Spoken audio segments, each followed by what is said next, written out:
السلام علیکم. میں نے آپ کی ویڈیوز دیکھی ہیں, سنی ہیں آپ کی ویڈیوز, لیکن میرا کویسچن جو ہے وہ یہ ہے کہ اگر میں قطر سے آ رہا ہوں عمرہ کرنے کے لیے, ٹھیک ہے, لیکن میری نیت پہلے یہ ہے کہ ہم نے نکاح کرنا ہے, نکاح کے بعد عمرہ کرنا ہے, تو اگر میں حالت احرام میں وہاں پہ آتا ہوں تو میرے لیے نکاح الاؤ نہیں ہے, میں نکاح نہیں کر سکتا حالت احرام صحیح میں. بات ہے. تو مجھے آپ یہ بتائیں کہ میں پہلے نکاح کروں یا پہلے عمرہ کروں؟ مجھے اس میں تھوڑی کنفیوژن ہو رہی ہے, آپ مجھے تھوڑا سا بتا دیں کہ میں پہلے نکاح کرنا چاہتا ہوں تاکہ ہم دونوں ایک ساتھ میں عمرہ کریں. بہت اچھی بات ہے. تو میرے لیے کیا سجیشن آپ کی, کیا میں کرنا چاہیے؟ آپ کو سجیشن دیتا ہوں. سب سے پہلے تو اللہ تعالیٰ آپ کے اس عمرے کو اور شادی کو بھی پیش کی مبارکباد قبول فرما لے. سفر میں آسانیاں ہوں, اور یہ بڑی سعادت کی بات ہے کہ آپ کو آپ کا ہم سفر یہاں آپ مکہ مکرمہ میں شادی کرنے کے لیے آ رہے ہیں. حالانکہ اس میں کوئی فضیلت نہیں ہے کہ آپ حرم میں شادی کریں یا مسجد نبوی میں شادی ہو. بس یہ ہے کہ بہت سارے لوگ اسے یادگار بنانے کے لیے یہ یہاں سفر کرتے ہیں اور شادیاں حرم میں ہوتی ہیں. یہاں جب آپ تشریف لائیں تو آپ کا جو میری ویڈیوز ہے نا, اس میں سے جو پیغام آپ کو پک کرنا چاہیے تھا وہ پیغام آپ نے صحیح طریقے سے پک نہیں کیا. چلیے کوئی بات نہیں, ہر آدمی کی ہر بات سمجھ میں آ جائے, تو اسی لیے تو ہم یہ چینل دراصل آپ کی علمی پیاس بجھانے کے لیے ہی ہم نے بنایا ہے. جس طریقے سے دوحہ سے چلنے والے, قطر سے چلنے والے, دبئی سے, دلی سے, پاکستان, انڈیا, بنگلہ دیش, کہیں سے بھی آپ سفر کر کے سعودی عرب میں عمرے کی سعادت کے لیے تشریف لاتے ہیں, اور جس طریقے سے آپ کو اسٹیپ بائی اسٹیپ ہر چیز کا آپ خیال رکھنا چاہتے ہیں, آپ کی عبادت صحیح طریقے پر ہو اور آپ کسی گناہ کے مرتکب نہ ہو جائیں اور آپ کسی غیر شرعی کام کو نہ کر پائیں یا اس سے بچنے کی کوشش کرتے ہیں, تو اسی طریقے سے ہماری بھی یہ کوشش ہوتی ہے کہ ہم جیسے جہاں جہاں آپ کو رہنمائی ہم فراہم کر سکیں وہاں فراہم کرتے رہیں. جہاں جہاں آپ کو ہماری سپورٹ کی ضرورت ہو ہم آپ کو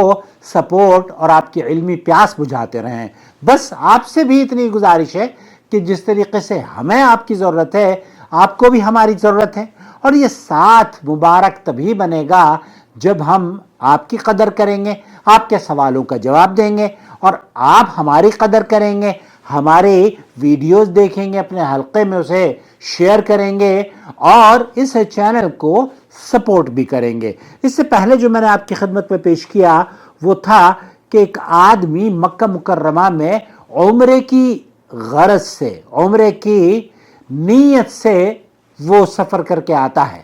اب آیا وہ پہلے شادی کرے, شادی تو وہ نہیں کر سکتا, یہ اس کے لیے جائز نہیں ہے. البتہ جو مشورہ ہم آپ کو دیں گے وہ یہ, دراصل ایک غلط فہمی ہے, اور وہ غلط فہمی یہ ہے کہ ہمارے ہاں انڈیا پاکستان میں لوگ یہ سمجھتے ہیں کہ آپ اگر مکہ مکرمہ میں داخل ہو رہے ہیں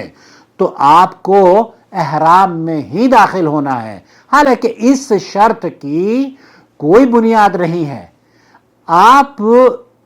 عمرے اور حج سے احرام کا تعلق ہے, مکہ مکرمہ میں داخلے سے احرام کا تعلق نہیں ہے. اب سماحت الشیخ مفتی مملکت سعودی عرب سے پوچھا گیا, عبدالعزیز بن باز رحمۃ اللہ علیہ سے, انہوں نے کہا کہ ایک آدمی تجارت کی غرض سے, رشتہ داروں سے ملنے کی غرض سے, یا نوکری کی غرض سے, یا مسجد بیت اللہ الحرام میں صرف نماز پڑھنے کی غرض سے مکہ مکرمہ میں داخل ہو رہا ہے, تو ایسی صورت میں اسے احرام کی ضرورت نہیں ہے, وہ احرام نہ باندھے. البتہ جب آپ داخل ہو جائیں, جیسے کہ آپ قطر سے آ رہے ہیں, قطر سے آنے والے کو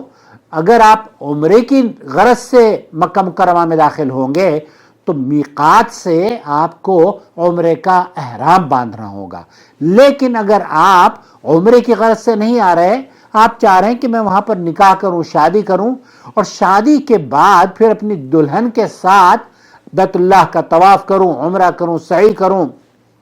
اللہ کا شکر ادا کروں کہ اللہ رب العالمین نے یہ موقع عطا فرمایا کہ اللہ تعالیٰ نے آپ کو دلہن دے دی, تو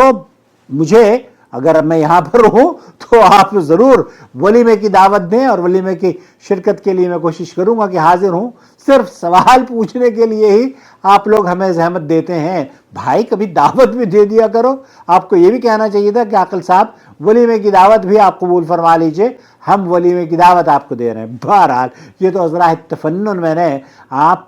تاکہ یہاں جب آپ تشریف لائیں تو پہلے عمرے کی غرض سے اگر آپ آ رہے ہیں تو عمرہ کریں، لیکن اگر آپ شادی کی غرض سے آ رہے ہیں تو احرام نہ باندھیں۔ بیوی کو بھی آپ کہیں کہ وہ احرام نہ باندھے، اور آپ لوگ پہلے شادی کر لیں۔ جو یہاں کے نکاح خواہ ہیں یا کورٹ میں غالباً عمرے والوں کو رجسٹری نہیں کرواتے، وہ رجسٹریشن صرف وزٹ والے کی ہوتی ہے۔ وزٹ والے یا جو یہاں پر مقیم ہیں، ہم جیسے لوگ، ہم اگر شادی کرنا چاہیں تو اچھا ہے، اگر ہماری بھی شادی ہو تو ہم مکہ مکرمہ میں مل جائے تو کیا بری بات کیا ہے۔ بہرحال اگر آپ شادی کی غرض سے آ رہے ہیں اور آپ معتمر ہیں تو معتمر کے لیے آپ نکاح خواہ وہاں پر مکہ مکرمہ میں موجود ہیں، ان سے آپ نکاح پڑھوا سکتے ہیں، لیکن رجسٹریشن کے لیے میں نہیں سمجھتا کہ رجسٹریشن سعودی کورٹس میں آپ کے نکاح کو کیا جائے گا۔ تو خلاصہ کلام یہ ہوا میرے عزیز کہ آپ بغیر احرام باندھے مکہ مکرمہ میں داخل ہوں، کیونکہ آپ کی غرض مکہ مکرمہ میں داخل ہونے کی، نکاح آپ کرنا چاہتے ہیں، پہلے اپنے رشتہ داروں سے ملنا چاہتے ہیں، اور وہ خاتون اگر مکہ مکرمہ میں ہے تو وہ بھی اور اگر مکہ مکرمہ سے باہر ہے تو وہ بھی اسی طریقے سے آپ پہلے اپنا کام کر لیں، شادی ہو جائے، پھر آپ اس کے بعد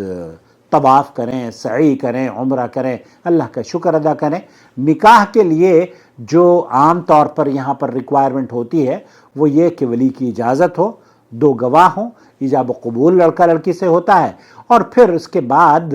مہر۔ تو یہ تمام چیزیں ہیں جو کہ آپ کو آرگنائز کرنی پڑے گی، اور جو لوگ آپ کے قریب رشتہ دار ہیں مکہ مکرمہ میں ہوں یا کہیں بھی ہوں، ان کو آپ ولیمے کی دعوت دیں۔ اللہ تعالیٰ آپ کے اس عمرے کو بھی مبارک کرے اور آپ کی شادی بھی مبارک ہو۔ بس اتنی سی ہی میری رائے تو یہی ہے، جب آپ عمرے کے لیے مکہ مکرمہ میں ہیں تو مسجد عائشہ سے بھی جا کے احرام باندھ سکتے ہیں۔ آپ اگر جدہ آئیں تو جدہ سے بھی احرام باندھ سکتے ہیں، آپ طائف جائیں تو طائف سے بھی احرام باندھ سکتے ہیں، مدینہ منورہ جائیں، مدینہ منورہ سے واپسی پر بھی آپ میقات سے احرام باندھ سکتے ہیں۔ تو جب آپ حدود حرم میں کراس کر چکے ہیں اور آپ